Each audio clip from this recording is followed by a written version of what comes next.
பெரியார் பல்கலைக்கழக துணைவேந்தர் தாக்கல் செய்த மனு தள்ளுபடி செய்யப்பட்டிருக்கிறது. கூடுதல் விவரங்களோடு செய்தியாளர் மதன் இணைகிறார். மதன், விவரங்களை தெரியப்படுத்தலாம்.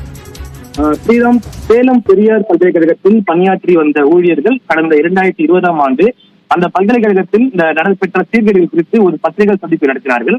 இதன் காரணமாக அந்த தொழிற்சங்க நிர்வாகிகள் சக்திவேல், கனிவணன் உள்ளிட்டோர் அப்போது டிஸ்மிஸ் செய்து துணைவேந்தர் உத்தரவு பிறப்பித்தார்.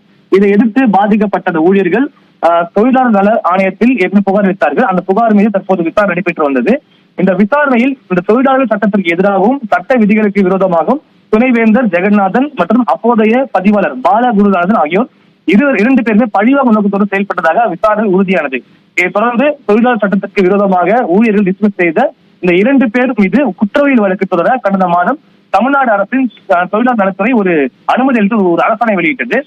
பின்னர் சேலம் தொழிலாளர் நலத்துறை அதிகாரிகள் சேலம் 2வது குற்றவியல் நடுவர் நீதிமன்றத்தில் துணைவேந்தர் ஜெகநாதன் மற்றும் பதிவாளர் பாலகுருநாதன் ஆகியோர் மீது குற்றவியல் வழக்கு தொடர்பான வழக்கு மேற்கொள்ள அந்த மனு அளிக்கப்பட்டது.